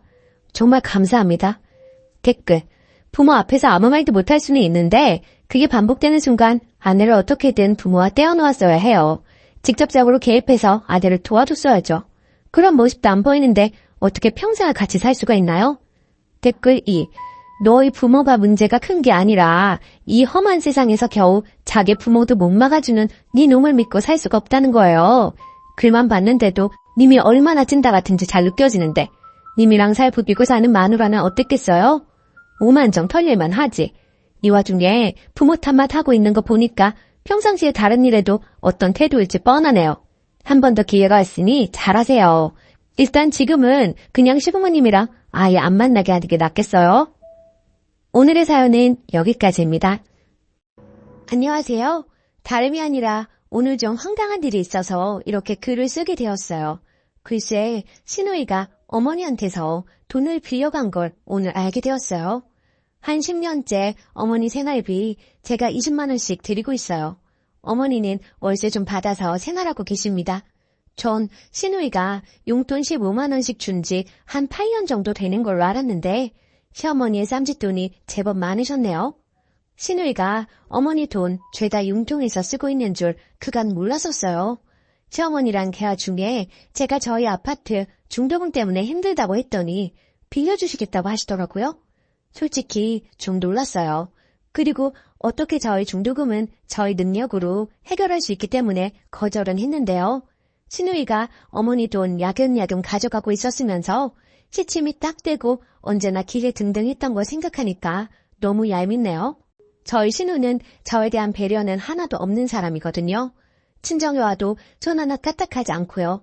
그렇다고 일하는 며느리에게 미안하거나 걱정해주는 그런 거 하나도 없습니다. 여왕처럼 그렇게 바쁘죠. 말도 함부로 하고 너무 거만한 게 기가 찹니다. 그리고 어머님은 자꾸 제 앞에서 집을 아들 명의로 돌려야 하는데 라고 하세요. 막상 저는 크게 그런 부분에 관심도 없는데 자꾸만 저렇게 말씀만 하시니 이제는 저 부리려고 하시는 술집처럼 느껴집니다. 집으로 유세하시는 게 신혼 때부터 지금껏 20년이 되려고 해요. 그리고 솔직히 집 전세금 빼면 1억도 안 되고요. 시누이 가져간 돈이 어렴풋이 8천에서 9천 정도 되는 것 같아요. 그럼 시누이 한 찰 다 가지고 있고 어머니 갑자기 돌아가시면 방법은 없죠. 그저 시어머니는 집을 아들 명의로 바꿔야 하는데 말로만 하시고 유세만 하시네요. 시누이는 돈 욕심도 많고 아주 독하고 모진 성격이에요. 늘 돈 굴릴 생각만 하고 돈 거립니다. 그러니 무슨 일이 생겼을 때 돈 내놓을 사람이 아닙니다. 아무래도 어머니가 시누이 가머니설에 농락당하시는 것 같아요. 원래부터 손아래 시누이 너무 거만해서 늘 불편했는데 아마 돈 문제 불거지면 한치 양보도 없을 것이 불보듯 뻔합니다. 저는 맏며느리라고 불임당하고 구박받고 이혼만 당하고 산 것 같아서 어이없어요. 시누이 나중에 지가 마지노릇도 불사하겠다고 하면 말릴 이유도 없지만 노릇 같은 거 할 위인도 못 되고요. 저희 남편은 시누이가 저리 설치는데도 불구하고 제 말에는 귀도 안 기울이네요. 한마디 하고 싶은데 어떻게 해야 할지 고민입니다. 추가, 많은 관심 감사드립니다. 참고로 말씀드리면 위에도 언급했듯이 시어머니한테 중도금 안 빌립니다. 힘들긴 하지만 해결할 수 있어요. 그리고 시누이가 돈 가져간 거 좀 눈치가 엿보여 중도금은 그냥 흘린 말이었는데 어머니가 반응하신 거죠. 딸이 돈 빌려가도 친정에는 안 갚아도 된다는 건 도둑년 신부 아닐까요? 시누이는 그러고도 남을 것 같아서 더 열이받아요. 그간 시누이한테 상처받고 쌓였던 게 더 큰 것 같습니다. 그렇지 않았다면 이렇게까지 열이받지는 않았을 것 같아요. 돈이야 원래 없었다고 생각할 수도 있는 문제이지만 시누이 하는 짓이 정말 밉상이거든요. 지 오빠한테는 너무 여우같이 예쁘게 보이려고 합니다. 하지만 저는 물론이고 저희 아이들한테는 쌀쌀 맞고 냉정합니다. 너무 여우 같은 시누이 앞에서 속절없이 당하는 제가 너무 바보같이 느껴지고 황당해서 하소연해봤어요.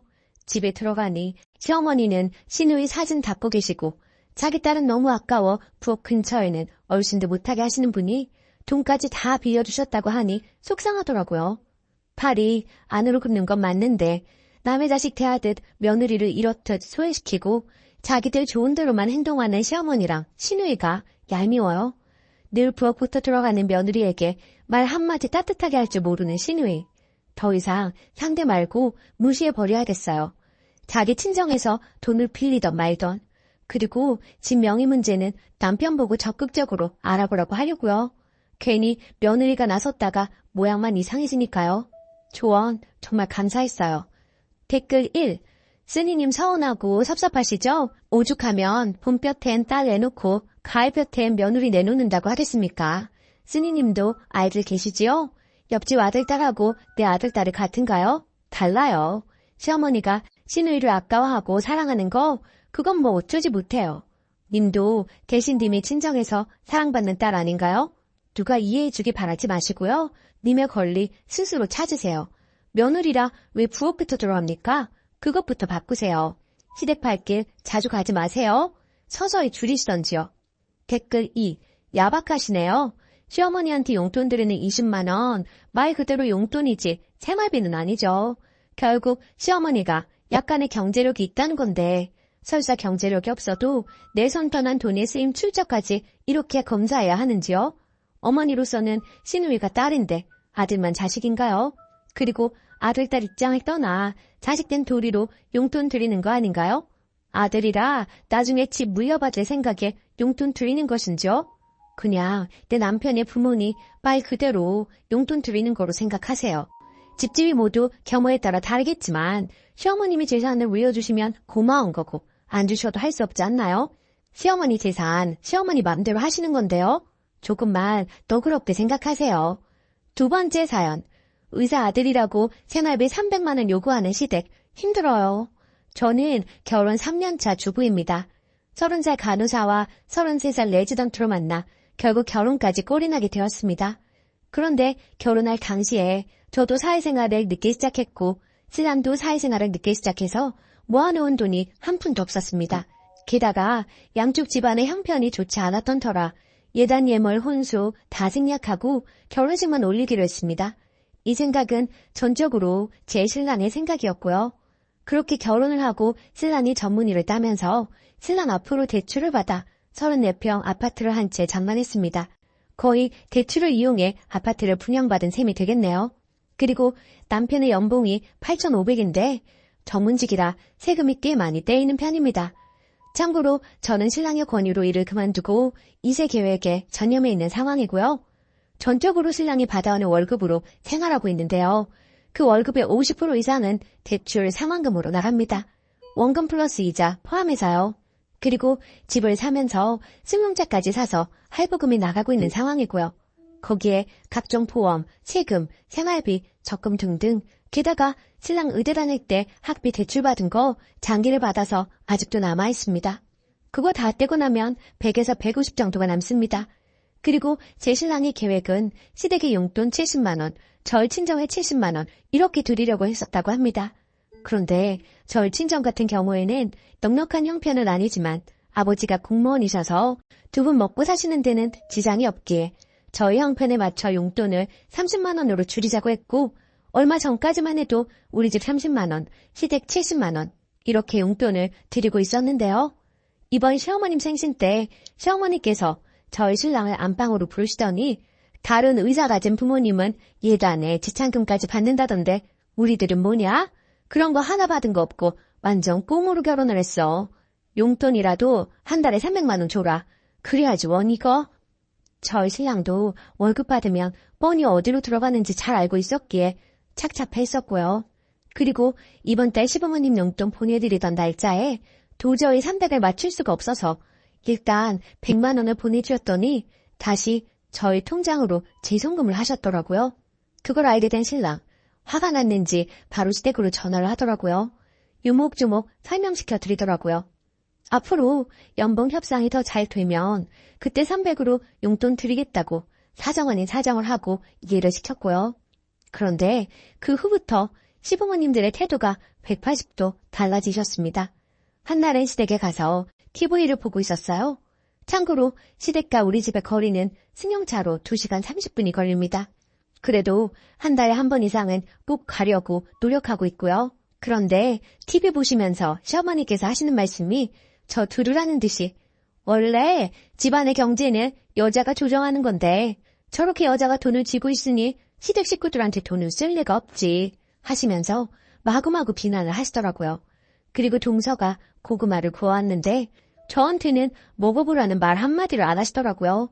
너무 섭섭해서 눈물이 나올 지경이었습니다. 그렇게 섭섭한 마음으로 뒤로 한 채 혼자 운전을 하고 집에 가는 차 안에서 눈물이 주룩주룩 흐르더라고요. 그렇지만 사실은 신랑한테는 말할 수 없었고 저 혼자 삭혔습니다. 신랑이 알게 되면 속상해할 테고 신랑 성격에 분명 시부모님들께 한마디씩 할 것 같아서요. 그냥 저 속으로 삭혔습니다. 그리고 이렇게 글을 올려봅니다. 정말 시댁과의 갈등이라는 게 한번 골이 생겨버리니 돌이킬 길이 없다는 것 같다는 생각이 드네요. 이 마당에 적금을 깨고 생활비를 줄여가며 300만 원이라는 용돈을 드려야 할지 아니면 계속 이런 냉전의 상태로 지내야 할지 자식된 도리를 잘하고 싶었는데 무리한 것을 요구하시니 너무 힘이 듭니다. 마음이 정말 답답하기만 합니다. 후기 댓글이 얼마나 달렸을까 생각하며 한참 만에 들어와 봤는데 정말 감사합니다. 그리고 얘기가 길어질까봐 결혼할 당시 상황과 제가 현재 쉬고 있는 부분에 대해서는 설명을 거의 하지 않았는데요. 그 때문에 오해하시는 분들이 계신 것 같다는 생각이 드네요. 우선 제가 결혼할 당시에 혼수와 예단 그리고 신랑 측에서 해주기로 한 예물 다 생략했다고 말을 드렸었는데요. 이야기하자면 너무나도 길지만 최대한 줄여서 얘기를 해보자면 저희 아버지가 공무원이시긴 하시나 어머니께서 꽤 오랜 투병 생활을 하셨던지라 집안 형편이 많이 좋지 않았습니다. 물론 지금은 완쾌되셨고 형편도 어느 정도 자리를 잡은 상황이고요. 하지만 그때 당시 저는 아무것도 가진 것도 없는 데가 무슨 결혼이겠느나 싶어 일단 결혼은 포기하고 살고 있었습니다. 그러던 중에 지금의 신랑을 알게 된 것이고요. 그때 당시 제 신랑 끊임없이 저에게 다가왔고 제 마음 잡으려고 고생 많이 했던 사람입니다. 그럼에도 그런 신랑의 마음 저는 받아줄 수 없었고요. 저의 못난 현실 때문에요. 그런데 그런 사정을 다 알게 된 신랑이 저를 다 이해해주고 감싸주더라고요. 그렇게 그 사람의 진심이 통했고 결혼에 꼴이 나게 된 것입니다. 그렇게 처음부터 저의 사정을 알고 있었던 신랑은 결혼하기 전부터 혼수, 예단, 지참금, 예물까지 다 생략하자고 했었고요. 그 부분에서 굉장히 주관이 뚜렷했습니다. 반면에 저는 그래도 기본적인 것은 빚을 내서라도 해가야 한다는 주의였던지라 쉽사리 받아들이기 쉽지가 않았지만 신랑이 시부모님들께 허락까지 받은 상황이었고 시부모님들 또한 그렇게 하자며 의견을 내주셔서 저희는 정말 감사하던 마음으로 따라가게 된 것이었고요. 물론 그게 시부모님들의 진심이 아니라는 것은 나중에 알게 되었지만 말입니다. 그리고 제가 일을 하지 않고 있는 부분은 얼마 전 아이를 가지기 위해 산부인과에 가서 검진을 해보니 모든 게 정상이긴 하지만 육체적, 정신적인 스트레스는 아기를 갖는 데 있어서 나쁜 영향을 미칠 거라고 하더라고요. 게다가 제 나이도 있고 간호사라는 직업이 3교대에 육체적으로 아주 힘든 직업이라 더는 일은 하면 안 되겠다는 신랑의 판단하에 그만두게 되었던 것입니다. 그리고 전부터 신랑은 제가 일을 그만두고 자신이 내조를 해주길 원했던 이유도 있었고요. 물론 이 일 또한 저희 시댁에서는 탐탁지 않게 여기고 있습니다. 그걸 아는 신랑 답답했는지 매번 시부모님들과 싫은 소리 할 때도 많았고요. 그렇지만 매번 제 편에 서서 제 얘기를 들어주는 신랑이 있어서 그나마 숨통은 좀 트입니다. 하지만 시부모님께 인정까지는 아니더라도 적어도 미운털 박힌 며느리는 되고 싶지 않은 게 제 마음인데 너무나도 가슴 아프고 속상하고요. 그리고 결국에는 시댁에서 있었던 일 신랑한테 털어놓았어요. 신랑도 하다 안 되겠는지 시댁에 단판을 치겠다고 하더라고요. 300은 사실 말도 안 되고 그렇다고 적금 깨고 하는 건 모두들 극구 반대하시기도 하고 적금 깨고 그 돈 다 쓰면 그 뒤에 계속 300을 드릴 수도 없는 현실이니까요. 모든 게 너무 무리된다 싶은데 저렇게 화만 내시니 시댁하고 사이가 틀어지더라도 결판을 내자는 것이 신랑 입장이자 절 결론이네요. 마음이 모질어야 하는데 가슴이 아픈 건 사실이에요. 시부모님 공경하면서 잘 살고 싶었는데 뜻대로 되지 않네요. 모든 조언 감사합니다. 답글 써주신 분들께 감사드립니다. 댓글: 남편분에게 말하는 게 좋을 것 같아요. 혼자 삭히면 그게 병이 됩니다. 저도 한 달에 생리 벌어오는 돈 160 가지고 생활을 하는데요. 이래저래 시댁에서 돈이 없네, 뭐가 필요하네, 이래서 들던 적금마저 깨서 해드리려고 하니까 이제 자연스레 그런 얘기를 하십니다. 한 번 했던 행동이 이제 버릇이 되어서 저희는 땅 파면 돈 나오는 기계인 줄만 아세요. 그러니까 절대 적금 같은 거 깨지 마세요. 저처럼 후회하시지 마시고요. 얼마 되지 않은 적금이었지만 깨고 나니까 적금 다시 넣기가 힘들어지더라고요. 님 글을 읽고 울컥했습니다. 약간 저와 비슷한 처지이신 것 같아서요. 님 힘내시고요. 남편분과 이야기를 해보세요. 자식들이 부모 돈 벌어다주는 기계는 아니잖아요. 또 아예 생활비 같은 거 안 드리는 것도 아니고 친정보다 더 드리고 있는데 왜 그렇게 욕심이 많으신지 모르겠네요. 동서한테는 이렇게 바라시지도 않으시죠? 전 시부모님이 형님한테 안 바라시거든요. 그 등살에 저만 죽어나고요. 유산기에 조산기에 있다고 해도 저만 죽어라 부려먹고 돈과 필요한 물건 있음 저한테만 연락하더이다. 저처럼 이렇게 살지 마세요. 댓글 2. 죄다 무개념 아닌가요? 집 좀 작은 데 살고 차가 꼭 필요한가요? 돈 없으면 걸어다니고 적당히 있으면 버스 타고 다니면 되는 거지. 무리하게 집 큰 거 사고 차 사고 그렇게 살아야 하나요? 작은 평수에 대중교통 이용했으면 홀랐겠구만. 그리고 우리 부모님은 내가 돈 드려도 도로 주시면서 항상 하는 말이 돈 줄 생각 말고 돈 빌리거나 오지 말라고 그러시면서 돈 가져오지 말라고 하던데 그 시댁은 진짜 개념이 없네요. 오늘의 사연은 여기까지입니다. 안녕하세요. 속상한 일들 좀 시원하게 이야기하고 싶어서 이곳까지 오게 되었네요. 저는 시어머니가 한 말 때문에 가끔 속상해서 잠을 못 자는 며느리입니다. 저는 현재 30대 후반으로 올해 초 기다리던 임신을 하게 되었어요. 주위에서 임신은 하늘이 내린 선물이라며 힘들게 아이가 생긴 친구들이 있었지만 사실 그게 제 일이 될 줄은 몰랐죠. 매번 병원 다니고 주사 맞고 하는 게 정말 쉬운 일이 아니더라고요. 몸과 마음이 고되고 지쳐갈 무렵 생긴 아기라 더 소중하고 기뻤습니다.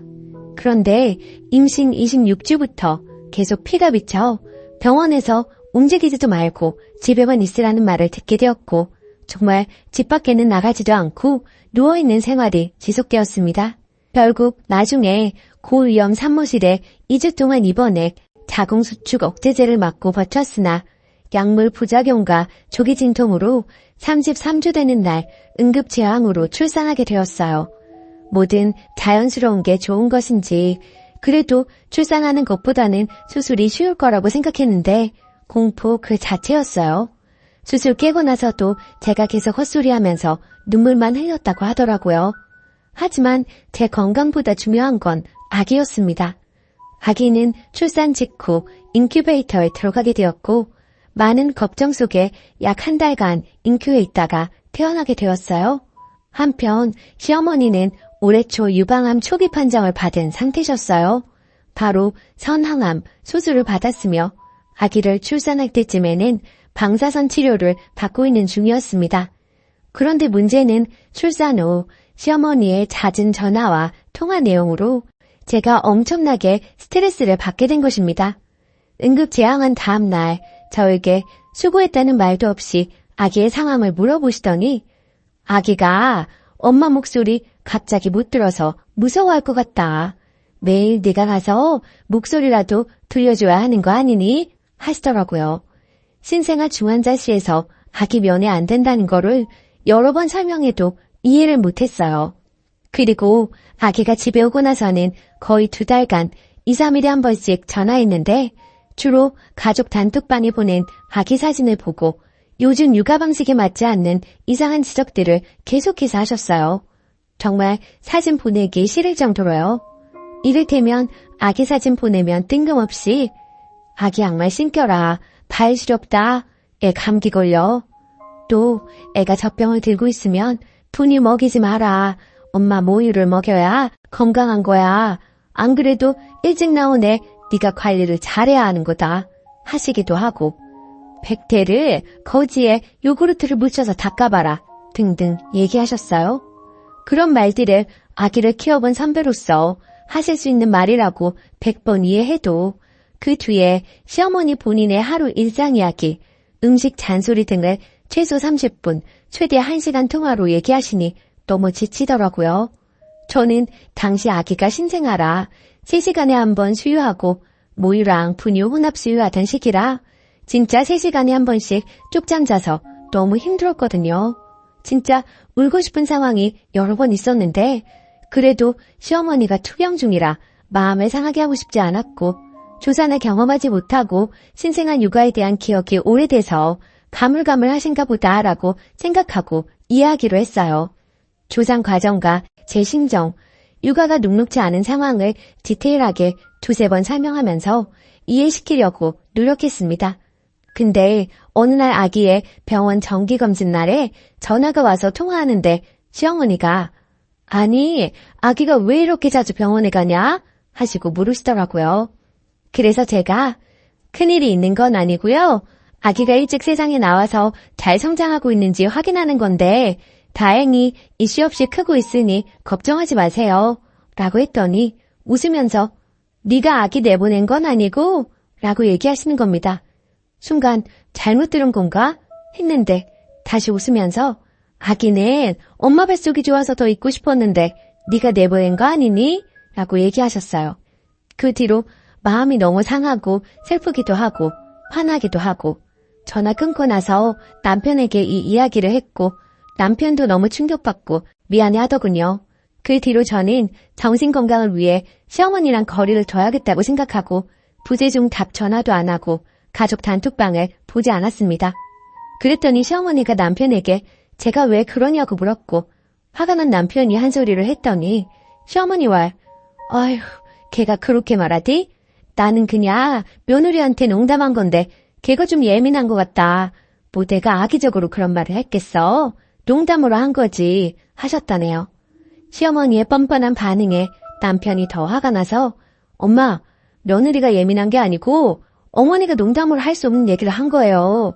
안 그래도 우리가 아기 일찍 낳았을 때 얼마나 마음이 아팠는데 그리고 며느리는 몸도 마음도 얼마나 힘들었다고요. 그런 말 농담이라고 하시면 안 되죠. 하고 뭐라고 하면서 아내한테 함부로 하지 말라고 얘기했다네요. 그제야 시어머니가 알겠다고 반응하셨대요.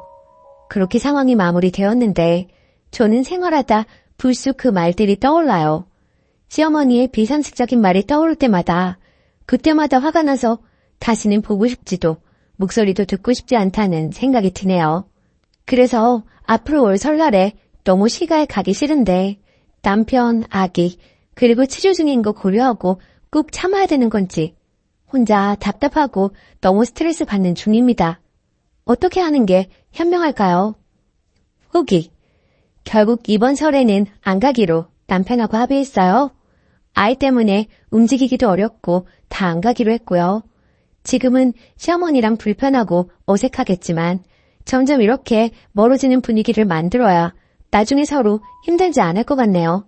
단톡방도 나와버렸어요. 사진은 남편이 자기가 보낸다고 하더라고요. 그게 저희 사정에 맞는 것 같고요. 조언해 주셔서 감사했습니다. 댓글. 안 내키면 설날에도 가지 마요. 엄마가 행복해야 아기도 행복합니다. 남편에게는 밤에 잘 때도 생각나고 너무 스트레스라고 하시고 상처받은 마음이 풀리려면 시간이 좀 필요할 것 같다고 하세요. 그래도 남편이 정상이라 천만 다행입니다. 남편까지 승리 보고 예민하다고 몰아붙이면 이번 생은 힘들어서 어떻게 사나요? 댓글 2. 농담 아닙니다. 지 귀한 손자 달수 못 채우고 내놨다고 화풀이 하는 거예요. 자기 딴에는 직접 화 안 냈으니 자기 정도면 좋은 사람이라고 생각하고 있을지도 모르겠네요. 연락하지 마시고 손주도 보여주실 필요 없습니다. 남 마음 아픈 줄 모르는 사람하고 깊게 연관되면 고달픕니다. 두 번째 사연. 친조카와 사촌조카는 당연히 다르다고 생각하는 제가 인정머리 없는 건가요? 안녕하세요. 29살 여자입니다.